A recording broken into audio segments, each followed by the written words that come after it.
So hello everyone जोटी आपण माने जानिथिबे कि ए जो न्यूज टी मो पछपटे आपण माने देखुछन्ती ये होची पड़ोसी कंट्री रो न्यूज जोटी पाकिस्तान कोन करूची ना आपण माने जदी सुनिथिबे मध्य को जगह रे बट आमे आको काहे के एनालिसिस करूचे कि पड़ोसी कंट्री रो एभली चाल पछरे कोन कारण हेई पारे एवं या कहार निष्पत्ति हेई पारे जेमिति कि आमे न्यूज को इंट्रोड्यूस करू ताले से न्यूज टी कौन रही ना Pakistan more than 20 killed during raid in border. तो ये न्यूज टी कौन थिला पिले ना पाकिस्तान जोटी एयर स्ट्राइक करूची निज कंट्री रे आ मारुची निज लोक कौन पागल हो जाइए पाकिस्तान कौन एभली निष्पत्ति नहीं पड़ोसी देश को देखै देवा को चाहूची जे मो पाखरे एयर स्ट्राइक भली अस्त्र अछि ना मु निज लोक को मारी पारे बोली ये तो हम पाखरे प्रश्नवाची किंतु ए विषय में आम डिटेल्स पढ़ुचे ताले कौन कहूचे किए होचे से जगह आ कोटी ए घटना घटी ता पछरे कौन कारण है पारे ना जोटी आपण माने देखि पारुथिबे कि जो खाइबर पास बा खाइबर पख्तूनख्वा जो आपणकर जगह रही से जगह रे एक एयर स्ट्राइक करूची किए ना पाकिस्तान जोटी 23 रु 24 पीपल राति रे ताकर मृत्यु घटुची तेबे पाकिस्तान एभली निष्पत्ति कोट ना कोटी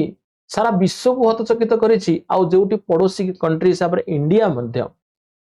एभली निष्पत्ति पछरे हस को अटके रही पारु तेबे एक्चुअली ता पछरे कोन कारण होईछि ताहा तो आमे निश्चित भावे जानिबा किंतु मेन रीजन होछि एया जे पाकिस्तान एभली निष्पत्ति नहीं जोटी कहा को जना नहीं कौन सर कहा को जना नहीं ना ये जो रीजन टी घटी ये जो घटी एयर स्ट्राइक टी यह आपणकर खाइबर रे तेबे एही खाइबर यह कहा पाई कि ना सर 23 रु 24 पीपल जहाँकि मृत्युवरण करुछंती आउ that to all are civilian ये होची कौन ना ऑल आर सिविलियन आउ ये कौन ना तेहरीक तालिबान पाकिस्तान जो टीटीपी रही ए टीटीपी को उद्देश्य रे होईची बोली कहूची मीडिया तबे टीटीपी होचंती सीए जे कि अफगानिस्तान एवं पाकिस्तान बॉर्डर रे रहिचंती आउ जोटी पाकिस्तान ठारू से विच्छिन्न हेबा पाई कि चाहुचंती पाकिस्तान पाई कि से विपक्षवादी अटंती एवं कंप्लीटली एक स्वतंत्र प्रदेश गठन करबा जहाँकर दाबी रही एवं विगत दिन रे से पाकिस्तान सोल्जर मानन को मध्य अटैक करी हत्या मध्य करिसेंती तबे से टीटीपी आतंकवादी मानन को हत्या करबा उद्देश्य रे ताकि एभली एक एयर स्ट्राइक प्रस्तुत करिछि जोटी पाकिस्तान बट जोटी टीटीपी रो आतंकी संघ को डिस्ट्रॉय करि पारने जोटी चारि चारिटी घर को से टार्गेट करिछि बट ए चारोटी घर भितरे सिविलियन मानकर मृत्यु घटुछि तबे निश्चित भावे धन्यवाद देबा पई पड़िबो सेई रॉ को सेई गुइंदा विभाग को जो माने एभली कांड भिआइचंती केते होउछि पाकिस्तान रॉ स्ट्रांग एते डाटा देई पारुछि जोटी साधारण लोकन को मारिबा को मध्य पाकिस्तान पछोनी तबे हुए तो आमे यह पछरे दुईटी कारण हेई पारे जे पाकिस्तान एभली निष्पत्ति नउछि से टीटीपी को हत्या करिबा पाई कि बा सेई संघ को उड़ै दबा पाई कि जेतबेले साधारण लोक मरि जाउछंती जोटी कोनोसी प्रकार दे आमे कहू ठीक इन्फॉर्मेशन पाई पारनी सरकार जेतबेले सरकार को पचरा जाउछि जे एभली हेबा पछरे कारण कोन रहिछि सरकार कहउछंती जे मु एटा जानिनी एटा मो निष्पत्ति नहै आर्मी के पचरा जाउछि आर्मी कहउछि ये मोर निष्पत्ति नुह आउ जेउटी लोकसभा एमपी आफरीदी एक बयान दउछंती पाकिस्तान रे कि यह जो इमरान खान जो जेल रे अछंती तांको दलर लोक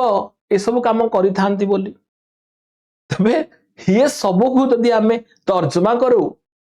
यह केवल हास्यास्पद ही कंट्री भितर एयर स्ट्राइक होउछि एयर स्ट्राइक रो डिसीजन किए नहीं छी ना सरकार को जना अछि ना आर्मी को जना अच्छी कहारी को जना नहीं यार डिसीजन मेकर किए कंट्री जानी आउ जोटी कंट्री स्लेज करुची तार खेलाड़ी को पठे फील्ड रे जोटी कंट्री रो मुख्य जानी नांती जे यहा पाई कि किए निष्पत्ति नहीं किंतु एयर स्ट्राइक हेइछि आ लोक मान साधारण लोक मान मरी एभली निष्पत्ति मध्य सरकार न जानी आर्मी न जानी किए निष्पत्ति मध्य से कंट्री रे नहीं जाई पारे ये होछि सेही कंट्री पाकिस्तान तबे निश्चित भाव जो निरीह लोक मान मरी सेमानक पई तो दुख प्रकाश करिबा बट आज न्यूज आमे जहाँ एनालिसिस करूछे से एनालिसिस रो आमे जानूछे जे किभली पाकिस्तान नो स्ट्रांग डिसीजन जोटी निज कंट्री लोकों को मारिला बेले तार निष्पत्ति किए नहीं पाकिस्तान जानी पारुनी एभली निष्पत्ति होई पारे नेबरिंग कंट्री पाकिस्तान रो आउ जोटी अरब कंट्री सहित मिसी इंडिया सहित साजिश करिया पई चिंता करूची पाकिस्तान तबे ए चिंता फलप्रद हेबो बोली आमे केबे भी भाबिबानी जोटी निज कंट्री रो हालत एया जोटी निज कंट्री रो डिसीजन मेकर कहीं नांती जोटी निज कंट्री रो टारगेट को हिट करबा पई कि रॉ सक्षम नहीं गुइंदा विभाग सक्षम नहीं से कंट्री जे कि इंडिया को टार्गेट करबा पई अरब कंट्री सहित मिसी योजना करि परिबो यह केवल केवल भाबिबार ही कथा यह केवल प्रैक्टिकल हेबो बोली केबे भी आमे चिंता करिबा नाही तबे परवर्ती समय रे यह कोन हेउची ता निश्चित भाबे देखिबार विषय वस्तु रहिला जे कोन निष्पत्ति नहीं पारे आगो को हमर नेबरिंग कंट्री तबे यह निश्चित भाबे आमे आगो को देखिबा बिले थैंक यू सो मच समस्त बहुत बहुत धन्यवाद।